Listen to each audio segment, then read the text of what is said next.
What a great start. If Satan is a fallen angel, if Satan is a fallen angel, does that mean angels have the capacity to sin? Yes. They had, but no longer. But they did have the capacity to make a mistake.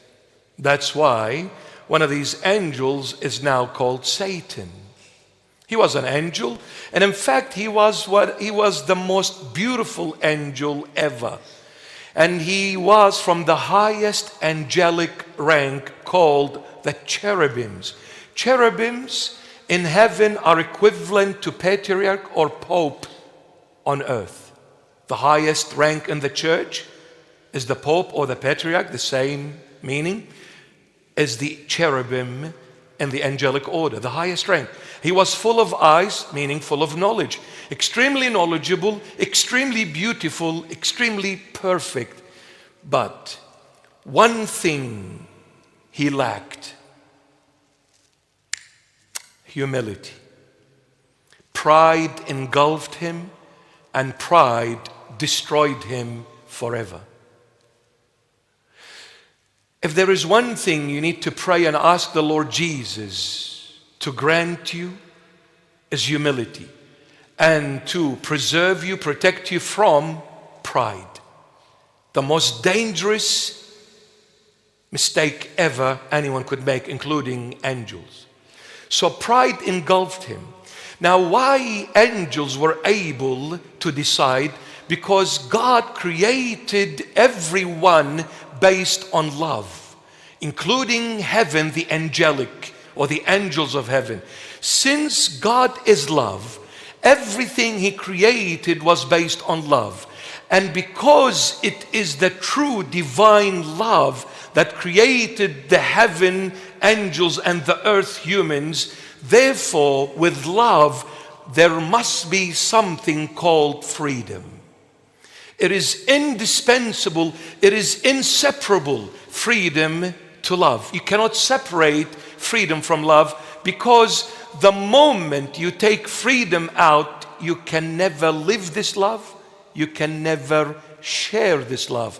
It is the freedom that allows you to live it, to live the love, and to share the love. Without freedom, love cannot exist. So God is love, and with love, freedom, and with freedom there has to be choices. Otherwise, how are you going to say that you are free if you do not have the choice to decide on? If God had created me on the basis of love and gave me the freedom and then said to me, you have only one way to walk in, only one path, I'm no longer free. I have been forced to walk in a way that was chosen for me, not chosen by me. So therefore, there is love, there has to be freedom. With freedom, choices. With choices, the will. The will, one of the most powerful tools God ever gave the human race. The will that allows you to say yes and allows you to say no, including God. You can stop God from entering your life. So when God created the angels, He created them on the basis of love. He gave them the freedom to choose. But since angels were created in a realm that has no time in it, time is absent, it is called eternal realm. Since they were created in the eternal realm has no time. Therefore, whatever those beings decide to choose, that choice will be made once and once only forever. What makes humans able to come back and say, sorry, Lord, I made a mistake, is time. If it wasn't for time, we wouldn't have been able to come back and ask for forgiveness. That's why God, out of His infinite mercy and grace, when He came to create the human being, He created the human being out of the eternal realm. And what brings us out of the eternal realm is one thing and one thing only. It is called time. Time is a distraction to eternity. The moment the spirit leaves the body, the spirit is no longer governed by time. It enters eternity. That's it, too late, no comeback. So that's why this angel, when he decided to be like God, pride engulfed him, and he said, God, you are sovereign authority. I want to be like you. Pride.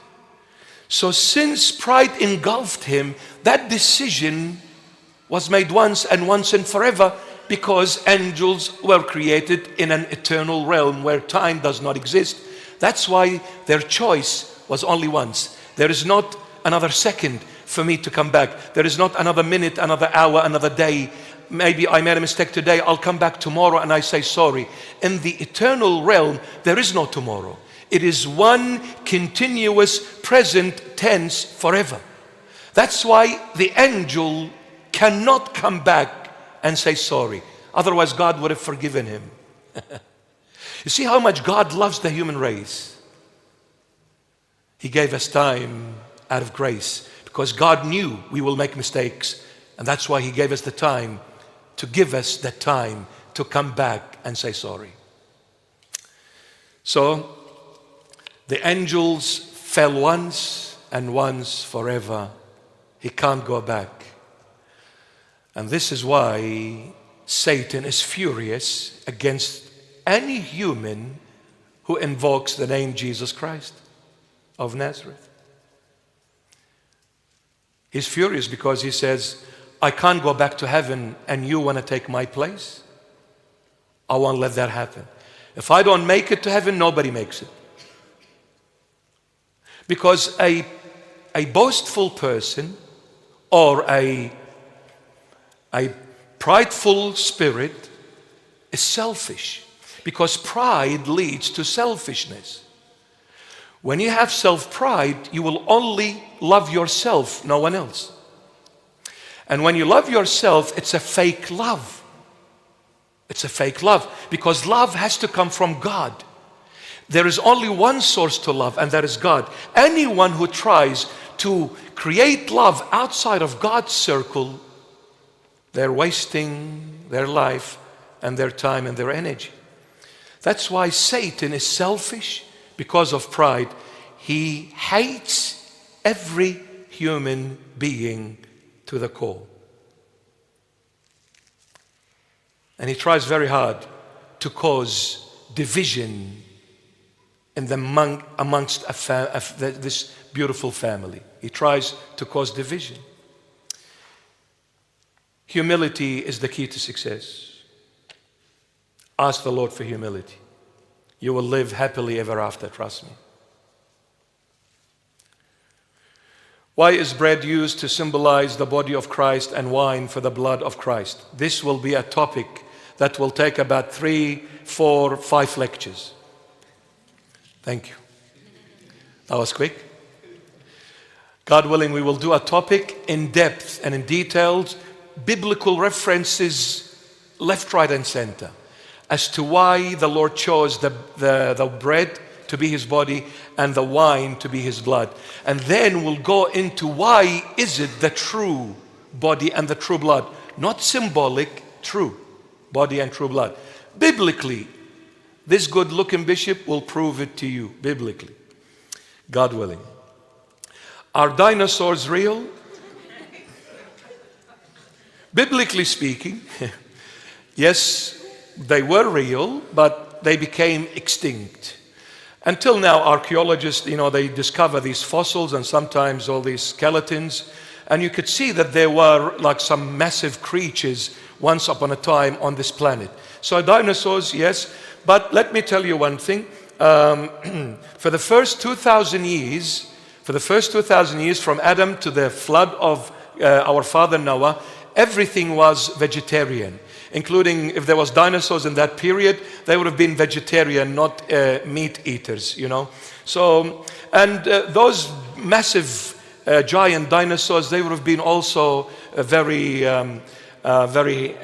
sort of domesticated, and they were like pets. Not all of them were vicious, some of them were like pets. So imagine like holding a dinosaur that is a skyscraper and you've got a rope around its neck and walking in Fairfield. Isn't that wonderful? Or taking him to, Parramatta Westfield Shopping Center.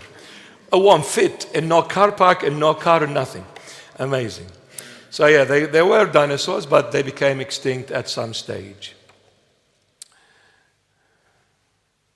Does each of us possess a gift of the Holy Spirit? The answer in a nutshell, yes. How do we know if we do have or have not? Ask, and it shall be given unto you. If you haven't discovered it yet, ask the Lord through the power of the Holy Spirit, by the love of God the Father, and the Lord will reveal what kind of a gift He has given you. Or maybe gifts, not just one. Now, the Holy Spirit does two things in a human being. There are the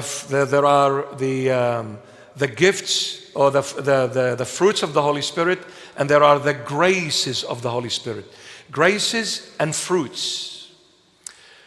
Graces, preaching, like the bishop is preaching to you. That is a grace of the Holy Spirit. Yes? Healing somebody, you pray on someone and they get healed, that is a grace. Prophesying, that is a grace. The fruit, the first fruit in the Holy Spirit is love. Now, the graces of the Holy Spirit do not save the person who is carrying them, but they save the person who is listening to them and accepting them. So when I'm standing here and I'm preaching to you, when you hear the word of the Lord Jesus through this useless vessel, when you hear the word and you accept the word, believe in it, and you take it and put it in the core of your heart and live by it, this will save you. But the preaching will not save me, will save you if you believe in what you have just heard. It doesn't save me.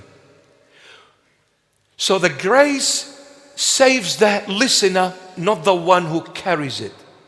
But the fruits saves the one who carries it, not the one who listens to it. The other way around. So the first fruit is love. Now the fruit saves the one who carries it. When you come and show love and people give it back to you the opposite, blessed are you, for you've done your job. Don't ever get angry. Don't ever retaliate. Don't ever revenge for yourself. Let God do it His way. And His way is always good. So, show love. Why? Because the fruit of the Spirit saves the one who carries it, not the one who receives it. So when you show love, you've done your role. Whatever happens thereafter, none of your business. Bless them if they tell you off, and if they harm you, and if they hurt you, bless them in the name of the Lord and walk away happily ever after. I thank you, Lord Jesus. And you can say to them in Arabic, Habib Albi, I will make you tabbouleh and baba ghanoush, and if you're Italian, the best Italiano pizza. And if you're French, oh la la, I'll bring you, the best croissant from Paris. Relax. Don't be upset. Thank the Lord. Be happy. All right. Are we good? I get frightened when it's too quiet, Are white lies justified? No. In Christianity, my beloved, we do not have a white lie or a black lie. We have just a lie. You're either speaking a lie or the truth. There is nothing in between. So a white lie just to justify the situation, no. Say it as it is. There's this Aussie comedian. His name is, oh my goodness, I'm getting old. Something Barron. Carl Barron. Oh, you know him. Well, I thought you watched my videos, guys. Thank you very much. Well, Carl Barron, I just promoted you, brother. So, g'day, mate. How you going? All right, let's go. All right, so Carl Barron, a typical Aussie from Queensland. He said, one day I went to this concert. It was one of these country singers. And every time he came to sing this country song, he would say this, I'm going to play this song, and it goes a little something like this. Every time before he plays, and it goes a little something like this. He said, I was going to get up and say to him, listen, mate, what do you mean a little something like this? Haven't you like sort of nailed the song as yet? How many times have you played it? Haven't you memorized it and nailed it? You should say, and I'm going to play it exactly like this. What is this a little something like this? It is either exactly like this or it's nothing. It's either the truth or it's a lie. Yes? A little something like this doesn't work. Exactly like this. That's the way you play it. Okay? So we thank Carl